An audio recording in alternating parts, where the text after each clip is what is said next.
নমস্কার, যুক্তি তর্ক সঙ্গে অর্কয়ে আপনাদের স্বাগত। আপনাদের সঙ্গে আমি অর্কপ্রভ সরকার। এমন কোনো ঘটনার কথা আপনারা মনে করতে পারবেন কি, যেদিন রাজ্য পুলিশের মহানির্দেশকের নিয়োগ হলো, ঠিক সেই দিনই শাসক দলের প্রধান মুখপাত্র তীব্র কটাক্ষ করলেন নবনিযুক্ত পুলিশের ইন্টারিম মহানির্দেশককে। আমার মনে এরকম কোনো ঘটনা অতীতে ঘটেছে কিনা স্মরণে এলো না, সম্ভবত ঘটেইনি। যে মুখপাত্র প্রতিদিন নিয়ম করে শাসক দলকে কঠিন পরিস্থিতির মধ্যে থেকেও ডিফেন্ড করার চেষ্টা করেন মরিয়া হয়ে, সেই কুণাল ঘোষকে বলতে শোনা গেল যে কারুর নির্দেশে আমার মতো কোনো নির্দোষকে ফাঁসাবেন না, ভগবান এগুলোকে ভালোভাবে নেন না, সামনের দিনগুলোও ভালো চায় না। একে বলে দুগ্ধপাত্রে গোচনা পড়ে যাওয়া। কালকে এই খবরটা যখন আমার কাছে আসে, তখন আমি দেব অভিনীত প্রধান সিনেমাটি দেখছিলাম। তাই ভিডিও আপলোড করা আমার পক্ষে সম্ভব হয়নি 27 তারিখে এই বিষয় নিয়ে। তাই একদিন বাদে এই ভিডিওটা আপলোড করছি, যদিও তাতে এই বিষয়টার গুরুত্ব 1% খাটো হয় না। প্রথম কথা বলি যে মমতা বন্দ্যোপাধ্যায় এরকম হঠকারী সিদ্ধান্ত নিলেন কেন? আমি তো বলবো হঠকারী সিদ্ধান্ত। তার কারণ যে সারদার বিষয়টা কার্পেটের তলায় লুকিয়ে ছিল, রাজীব কুমারকে অন্তর্বর্তী ডিজি হিসাবে নিয়োগ করে সেই বিতর্ককে তিনি আবার পাবলিক ডোমেনে নিয়ে আসলেন। একে বলে খুঁচিয়ে ঘা করা। রাজীব কুমার মণিভাণ্ডারে ছিলেন তথ্য প্রযুক্তি দপ্তরের প্রধান সচিব হিসাবে, 4 বছর হয়ে গেল তার। যদিও অনেকে বলেন যে মণিভাণ্ডারে রাজীব কুমার যেখানে বসতেন, সন্ধেবেলা পুলিশের গাড়ি সেখানে যেত, অনেক বড় বড় পুলিশ কর্তা রাজীব কুমারের সঙ্গে দেখা করতে যেতেন। হতেই পারেন, এর মধ্যে কোনো আলাদা তাৎপর্য খোঁজা যায় না। এখন প্রশ্ন হলো, একটা কথা বাজারে ছড়িয়েছে যে তথ্য প্রযুক্তি মন্ত্রকের প্রধান সচিবের পদটি শুধুমাত্র আইএএসদের জন্যই সংরক্ষিত। বিষয়টা ঠিক কি, এটা কতটা সত্যি, তা জানবার জন্য রাজ্যের এক প্রবীণ আমলাকে আমি ফোন করেছিলাম। তিনি বললেন মুখ্য সচিব এবং আরো 2-1টা পদ শুধুমাত্র আইএএসদের জন্য একান্তভাবে সংরক্ষিত, বাকি অন্যান্য পদগুলো, মানে দপ্তরের প্রধান সচিবের মতো পদগুলো, আইপিএস অফিসাররাও কিন্তু দায়িত্ব নিতে পারেন। তাই তথ্য প্রযুক্তি দপ্তরের প্রিন্সিপাল সেক্রেটারি হিসাবে আইপিএস রাজীব কুমারের নিয়োগ অবৈধ ছিল না বলে সেই প্রবীণ আমলার দাবি। কিন্তু অনেকে বলেন যে না, তথ্য প্রযুক্তি মন্ত্রকের প্রধান সচিবের পদটি শুধুমাত্র আইএএস অফিসারদের জন্যই সংরক্ষিত। সেই প্রবীণ আমলা বললেন মুখ্য সচিব এবং আরো 2-1টি পদ ছাড়া, যেগুলো শুধুমাত্র আইএএসদের জন্য সংরক্ষিত, অন্যান্য সবকটি পদে আইপিএস অফিসাররাও বসতে পারেন। তথ্য প্রযুক্তি মন্ত্রকের প্রধান সচিবের পদটি সেরকমই, তাই সেখানে রাজীব কুমারের আসীন হওয়া কোনো আইন ভঙ্গ হওয়ার মতো বিষয় নয়। এটা সেই প্রবীণ আমলার দাবি। এবার প্রশ্ন হলো, হঠাৎ করে রাজীব কুমারকে কেন? 2016 বিধানসভা নির্বাচনের আগে রাজীব কুমারকে কলকাতা পুলিশের কমিশনারের পদ থেকে সরিয়ে দিয়েছিল দেশের নির্বাচন কমিশন। তার জায়গায় সম্ভবত সৌমেন মুখার্জি হয়েছিলেন। তার নিরপেক্ষভাবে নির্বাচন পরিচালনা করার উদ্যোগ মহিয়সী নারীর ভালো লাগেনি। তারপর তাকে পুলিশ ট্রেনিংয়ে বোধহয় বদলি করে দেওয়া হয়, আবার রাজীব কুমারের প্রত্যাবর্তন ঘটে। আমার 2019 সালে ফেব্রুয়ারি মাসে সেই তারিখটার কথা মনে পড়ছে, সম্ভবত 3 তারিখ। আমি তখন পার্ক স্ট্রিটেই ছিলাম। 8টা বাজে চ্যানেলে চ্যানেলে ব্রেকিং নিউজের ছড়াছড়ি যে রাজীব কুমারের সরকারি বাসভবন, তখন তিনি কলকাতার পুলিশ কমিশনার, সিবিআই আধিকারিকরা গিয়েছেন শেক্সপিয়ার সরণির থানা থেকে পুলিশ কর্মীরা চলে এসছেন কমিশনারের বাড়ির সামনে। তারা সিবিআই এর আধিকারিকদের সেখানে ঢুকতে দিতে চান না। সেই নিয়ে স্কাফলিং, দীর্ঘক্ষণ ধরে অচল অবস্থা, মুখ্যমন্ত্রীর আসরে অবতীর্ণ হওয়া, ধর্মতলাতে অবস্থান। তারপরে রাজীব কুমার কয়েকদিন বেপাত্তা হয়ে গেছিলেন, তাকে খুঁজে পাওয়া যাচ্ছিল না। শিলংয়ে তারপর সিবিআই রাজীব কুমারকে জেরা করলো, কুণাল বাবু ছিলেন। সেই সময় রাজীব কুমারের যিনি ওয়ান অফ দ্য লয়ার, মানে ওনার তো একটা লয়ার টিম ছিল, তাদের মধ্যে একজনের সঙ্গে আমার খুব ঘনিষ্ঠতা ছিল এবং এখনো আছে। তো তিনিও গিয়েছিলেন শিলংয়ে রাজীব কুমারের সঙ্গে, এবং সেখানে কুণাল বাবুর সঙ্গে রাজীব কুমারের মুখোমুখি বসিয়ে সিবিআই জেরা করে, সেখানে উত্তপ্ত বাদানুবাদ পর্যন্ত হয়। তাহলে সেই রাজীব কুমার কলকাতা পুলিশের কমিশনার থেকে সরে সিআইডিতে গেলেন, তারপরে তথ্য প্রযুক্তি মন্ত্রকের প্রধান সচিব হলেন। তিনি একটা সুপ্রিম কোর্ট থেকে রক্ষা কবচ নিয়ে আছেন। সিবিআই কি অভিযোগ করেছিল হলফনামায়? যদি কারোর পড়ার সুযোগ থাকে পড়বেন।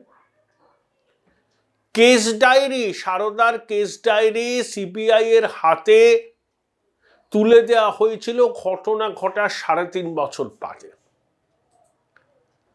সিবিআই যে হলফনামা দিয়েছিল সুপ্রিম কোর্টে, তাতে বলা হয়েছিল যে তথ্য লোপাট করা হয়েছে, রাজীব কুমার সহযোগিতা করছেন না। এবং তখন সুপ্রিম কোর্টের যিনি প্রধান বিচারপতি ছিলেন, তার বেঞ্চেই শুনানি হচ্ছিল, তিনি বলছিলেন যে কলকাতার পুলিশ কমিশনার যদি ভেবে থাকেন তিনি আইন মানবেন না, তাহলে আমরা এমন পদক্ষেপ করতে বাধ্য হব যেটা তিনি ভাবতে পর্যন্ত পারছেন না। তারপর রাজীব কুমারকে পুলিশের দায়িত্ব থেকে সরিয়ে নিয়ে মমতা বন্দ্যোপাধ্যায় তাকে তথ্য প্রযুক্তি মন্ত্রকের প্রধান সচিব করেন। আবার 2024 লোকসভা নির্বাচনের আগে তাকে ফিরিয়ে আনলেন ইন্টারিম ডিজি হিসাবে, এবং একই সঙ্গে তিনি তথ্য প্রযুক্তি মন্ত্রকের প্রিন্সিপাল সেক্রেটারিও থাকবেন। তাহলে একজন তথ্য প্রযুক্তির মতো গুরুত্বপূর্ণ দপ্তরের প্রধান সচিবও রইলেন, আবার রাজ্য পুলিশের অন্তর্বর্তী মহানির্দেশক হলেন। তাহলে কোন কাজটাই তিনি অগ্রাধিকার দেবেন? প্রধান সচিব হিসাবে তথ্য প্রযুক্তি মন্ত্রক সামলানোর, নাকি রাজ্য পুলিশের মহানির্দেশক হিসাবে রাজ্য পুলিশের কাজকর্ম দেখভাল করা? এই ধরনের পদে সম্পূর্ণভাবে একটা দায়িত্ব থাকাই ভালো। ডুয়াল রেসপন্সিবিলিটি থাকলে কোনো কোনো ক্ষেত্রে যে গুরু দায়িত্ব কাঁধে চেপেছে সেগুলোর উপর সুবিচার করা হয় না।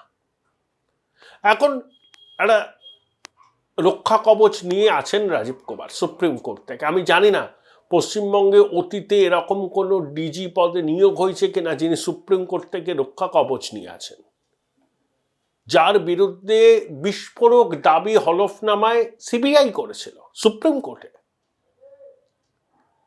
তাহলে কি এমন কারণ ঘটলো?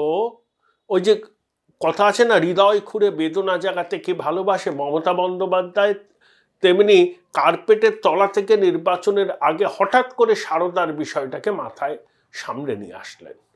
তার এত ডেসপারেশন কেন, এত বেপরোয়া কেন? তিনি কি জানেন না রাজীব কুমার সুপ্রিম কোর্ট থেকে রক্ষা কবচ নিয়ে আছেন? যে কোনো দিন সেই রক্ষা কবচকে চ্যালেঞ্জ করতে পারে সিবিআই, হয়তো করবেই, সেরকম ইঙ্গিত পাওয়া যাচ্ছে। তাহলে রাজ্য পুলিশের মহানির্দেশকের মতো একটি গুরুত্বপূর্ণ পদে এই ধরনের মানে কি বলবো, বিতর্কিত অফিসারকে কেন তিনি আনলেন?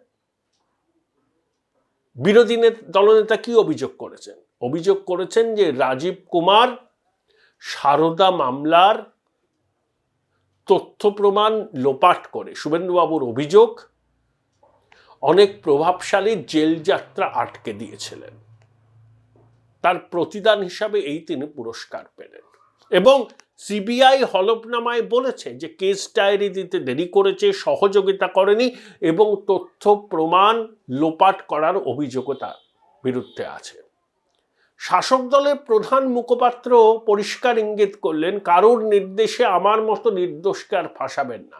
তাহলে কার নির্দেশে কুণাল বাবুকে রাজীব কুমার ফাঁসিয়েছিলেন বলে কুণাল বাবু বলছেন? কুণাল বাবুর উচিত বিষয়টাকে পরিষ্কার করে বলা, কারণ সেই সময় বিধাননগরের গোয়েন্দা প্রধান অর্ণব ঘোষ, বিধাননগর কমিশনারেটের কমিশনার রাজীব কুমার সিটের প্রধান ছিলেন। Join Indian institute of hotel management now. Right choice, right decision. তাদের বিরুদ্ধে কুণাল বহুবার নানা কথা বলেছেন। যেদিনকে ডিজি হিসাবে তার অভিষেক হচ্ছে সেদিনকেও তিনি তীব্র কটাক্ষ হানলেন। এটা বিরোধী দলের কেউ বললে আমি বলতাম যে ঠিক আছে, শুভেন্দুবাবু বলেছেন তার মতো করে বলেছেন, তিনি অভিযোগ করেছেন, কিন্তু কুণাল বাবু তার বিরোধী দলের সদস্য নন, তিনি তো প্রধান মুখপাত্র। তিনি যখন এই ধরনের একটা বিস্ফোরক দাবি করেন, আমার মনে হয় কুণাল বাবুর উচিত যে বঙ্গবাসীর কাছে খোলসা করে বলা যে তার ধারণা কি, কার নির্দেশে তার মতো নির্দোষকে ফাঁসিয়েছিলেন রাজীব কুমার, আর কোন জাদু বলে সেই রাজীব কুমারের আবার ডিজি হিসাবে অভিষেক হলো। নিয়ম আছে 3 জন অফিসারকে ইউপিএসসির কাছে পাঠাতে হয়, নাম, তাদের অ্যানুয়াল কনফিডেন্সিয়াল রিপোর্ট সহ তাদের মধ্যে থেকে একজনকে বেছে নেওয়া হয়। কিন্তু এখানে সেই সবের ধার ধারেননি নবান্নের 14 তলা, নিজের মতো করে রাজীব কুমারকে বসিয়ে দিয়েছেন, যদিও সেটা ইন্টারিম ডিজি হিসাবে। উত্তরপ্রদেশে যোগী আদিত্যনাথও এই ধরনের একজন ইন্টারিম ডিজিকে নিয়োগ করেছেন। তাহলে এত মরিয়া হয়ে রাজীব কুমারকে চাইছেন কেন মুখ্যমন্ত্রী? তাহলে কি শুভেন্দুবাবুর অভিযোগটাই ঠিক যে রাজীব কুমারের বদান্যতায় অনেক প্রভাবশালী জেল যাত্রা আটকে গিয়েছিল সারদা তদন্তে? সিবিআইকে সহযোগিতা না করে, তথ্য প্রমাণ লোপাট করে তিনি তদন্তকে ভেস্তে দিয়েছিলেন বলে যে অভিযোগটা ওঠে, সেই অভিযোগ সত্যি? এখন দেখুন কত রকম তদন্ত হচ্ছে, পুরো নিয়োগ, প্রাথমিক শিক্ষক, নবম দশম একাদশ দ্বাদশে শিক্ষক অশিক্ষক, খাদ্যচোর বালু, তারপরে পুরো নিয়োগের দুর্নীতি, মিড ডে মিল, আবার আলিপুরদুয়ার সমবায় ঋণ সমিতির 50 কোটি টাকা গায়েব, সেখানে সিবিআই। মমতা বন্দ্যোপাধ্যায়ের প্রশাসন তো সামলাতে পারছেন না। হ্যাঁ, সিবিআইকে তদন্ত করার প্রাথমিক সম্মতি তিনি দেননি, এসব ঠিক আছে, কিন্তু সিবিআই তো কোর্টের নির্দেশ অধিকাংশ তদন্ত করছে। রাজীব কুমারের মতো এফিসিয়েন্সি এবং সরকারকে ক্রাইসিস থেকে উদ্ধার করার মতো দক্ষতা হয়তো অন্য অফিসাররা দেখাতে পারছেন না। তাই সারদার ভূতকে বোতল মুক্ত করার ঝুঁকিটাকে নিয়েই তিনি কিন্তু আবার রাজীব কুমারকে ডিজি হিসাবে নিয়োগ করলেন, ভরসা করলেন যে সারদার ভূত এতদিন বোতলবন্দি ছিল, সেই বোতল থেকে বেরিয়ে সে আবার পাবলিক ডোমেনে চলে এলো। তার মানে অন্য অফিসাররাও তো ছিলেন। যে ভদ্রলোক 4 বছর ধরে সক্রিয় পুলিশ প্রশাসনে নেই, তিনি মণিভাণ্ডারে নিবৃতে বসেছিলেন, নির্বাচনের আগে যখন একের পর এক তদন্তের ঢেউ আছড়ে পড়ছে নবান্নের তটভূমিতে, সেই সময় রাজীব কুমারের অভিষেক এটাই প্রমাণ করে যারা এতদিন ধরে তার পুলিশ প্রশাসনের বিবিধ দায়িত্ব সামলেছিলেন তাদের কাজে তিনি সন্তুষ্ট নন। তাই কিছুটা বাধ্য হয়ে কিছুটা ঝুঁকি নিয়ে রাজীব কুমারকে তিনি আবার অভিষেক করলেন। এটা বেপরোয়া, তিনি জানেন চ্যালেঞ্জ হবে সুপ্রিম কোর্টে, বিরোধীরা ছেড়ে কথা বলবে না। কারণ পশ্চিমবঙ্গে অতীতে এরকম কোনো ডিজি হিসাবে কারণ অভিষেক গড়েনি যিনি সুপ্রিম কোর্ট থেকে রক্ষা কবচ নিয়ে এসছেন। তাহলে এই ডেসপারেশন কেন? সারদা, যেটা বিরোধীরা বলেন যে সারদার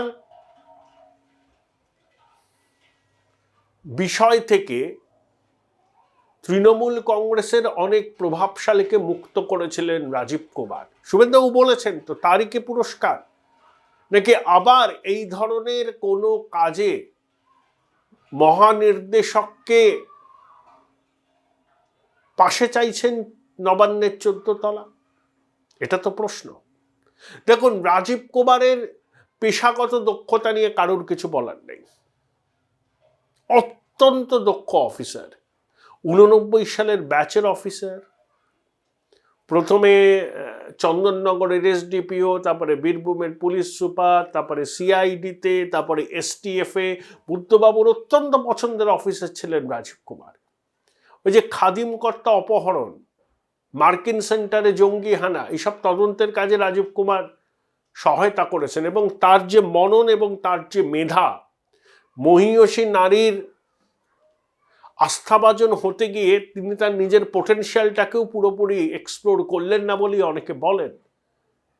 আরো অনেক উঁচুতে তিনি আসীন থাকতে পারতেন, কিন্তু ওই যে মহীয়সী নারীর আস্থাভাজন হতে হবে, সেই আস্থাভাজন হতে গিয়ে তিনি বিতর্কে জড়িয়ে পড়লেন এবং সেই জন্য তাকে সুপ্রিম কোর্ট থেকে রক্ষা কবচ নিয়ে থাকতে হয়।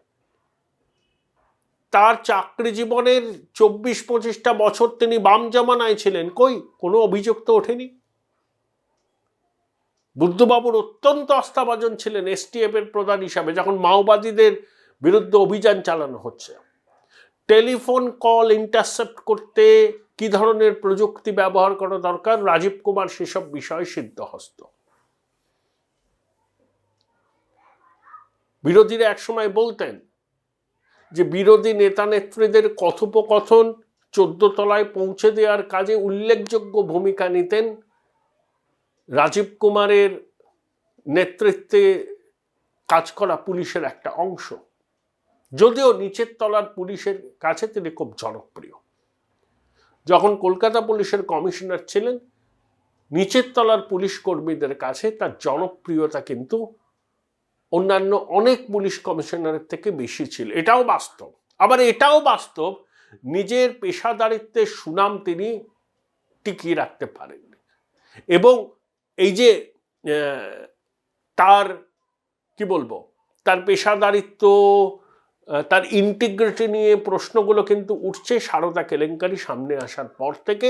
এবং সেই জন্য 4 বছর তাকে প্রথাগত পুলিশের কাজের থেকে সরে গিয়ে মণিভাণ্ডারে নিভৃতে বসে থাকতে হয়েছিল। আবার তিনি লাইমলাইটে, কিন্তু নির্বাচনের আগে, মানে লোকসভা নির্বাচনের আগে পর্যন্ত তিনি কি পদে থাকতে পারবেন? সিবিআইকে আবার মামলাটা শুনানির জন্য সুপ্রিম কোর্টে যাবে। এতদিন সিবিআই চুপ করে বসেছিল কেন? কারোর অদৃশ্য অঙ্গুলি হেলানো। দেখুন, একটা খবর বাজারে ছড়িয়েছিল, যারা ইডি সিবিআই বিট করে তারাই বলেছিলেন যে সিবিআই এর এক পূর্বাঞ্চলের অধিকর্তাকে এসব দুর্নীতি তদন্ত করছিল,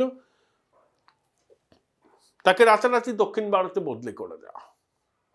অভিযোগ ছিল সিবিআই এর সেই অধিকর্তা এই অন্তর্বর্তী ডিজির হয় ক্লাসমেট, নয় ব্যাচমেট, না হয় রুমমেট ছিলেন হোস্টেলে। তাই অনেক কি বলবো ভিতরকার খবর দুজনের মধ্যে আদান প্রদান হচ্ছিল। সিবিআই এর শীর্ষ স্তর, প্রধানমন্ত্রীর দপ্তর বিষয়টা জানতে পেরে সিবিআই এর সেই আধিকারিককে পাঠিয়ে দেয় দক্ষিণ ভারতে। রাজীব কুমারের সমসাময়িক যারা আছেন আইপিএস, তারা সিবিআই টিবিআই বড় বড় পদে আসেন। ব্যাচমেট, যে জায়গাতেই থাকুক না কেন প্রত্যেকের সঙ্গে একটা মধুর সম্পর্ক থাকে, একটা কোঅর্ডিনেশন থাকে, এগুলো কাজে লাগে, রাজ্য প্রশাসনের কাজে লাগে। তো এই সমস্ত দিক খতিয়ে রেখে রাজীব কুমারকে আবার পুলিশের মেন স্ট্রিমে ফিরে আসা শুধু নয়, একেবারে ডিজি হিসাবে অভিষেক। মুখ্যমন্ত্রী কতটা বেপরোয়া এটা তার প্রমাণ। সুপ্রিম কোর্টে রক্ষা কবচ নিয়ে আছেন তার ডিজি। সিবিআই সুপ্রিম কোর্টে হলফনামা দিয়ে বিস্ফোরক অভিযোগ করেছেন। সুপ্রিম কোর্টের জাজ পর্যন্ত বলেছেন, যদি কলকাতার পুলিশ কমিশনার মনে করেন যে তিনি আইনের ঊর্ধ্বে, সুপ্রিম কোর্ট বুঝিয়ে দেবে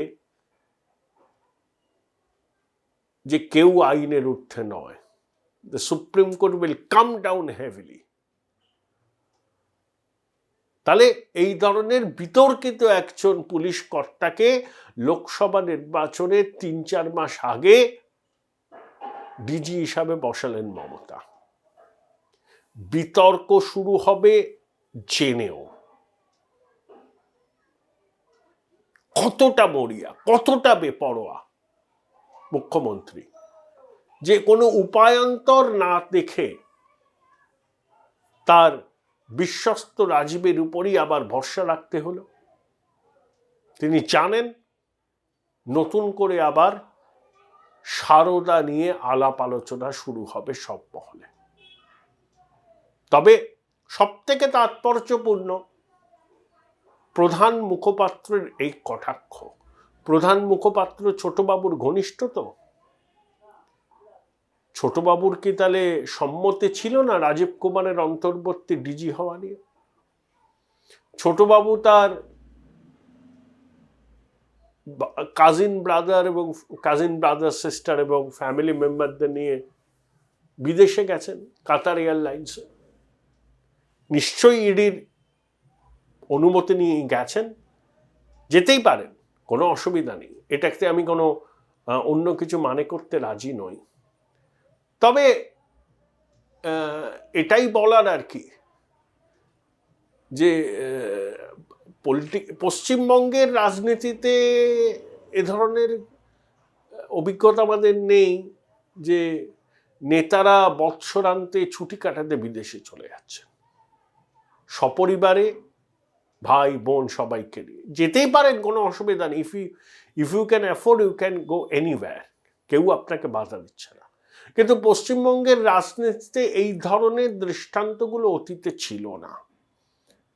ছোটবাবু সমস্ত কিছুই তো নতুন করে গড়তে চাইছেন। নতুন তৃণমূলের এগুলো আবার একটা নতুন ধরনের বিজ্ঞাপন, যে কর্পোরেট ব্যাপার। যেমন কোম্পানি সিইওরা এই সময় সব বাইরে চলে যান, বিদেশে চলে যান। উনিও তো সিইও, লিপস অ্যান্ড বাউন্সে।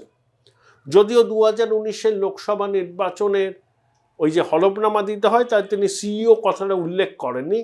ইডি বিজ্ঞপ্তি দিয়ে যখন বলল যে lips and বাউন্সের CEO Abhishek Bandyopadhyay, তখন তিনি স্বীকার করেছিলেন। ইডির বিজ্ঞপ্তি না হলে আমরা জানতে পারতাম না। তাই অন্যান্য কোম্পানির সিইওরা যেমন পরিবার নিয়ে এই ছুটির মরশুমে বিদেশে যায়, অভিষেক বন্দ্যোপাধ্যায়ও তেমনি গেছেন। রাজনৈতিক মহলে গুঞ্জন চলছে, সমাজ মাধ্যমে কটাক্ষ চলছে, হঠাৎ কেন গেলেন? আমার ধারণা এটার মধ্যে অন্য কিছু খোঁজা অর্থহীন। তিনি ইডিকে জানিয়ে গেছেন, এবং ওই ক্রিসমাস এবং বড়দিনের, এই ক্রিসমাস এবং নতুন বছরের মাঝখানে এবং নতুন বছরের গোড়ার 2-3 দিন সবান্ধব সপরিবার কাজিন ব্রাদার সিস্টারদের নিয়ে তিনি আনন্দ উপভোগ করবেন চুটিয়ে। কারণ তারও তো টেনশন না, এই তো তদন্ত গোটানোর প্রক্রিয়া তো শুরু হয়ে গেছে। তাই হয়তো একটু নিজেকে হালকা করার জন্যই বাইরে গেছে।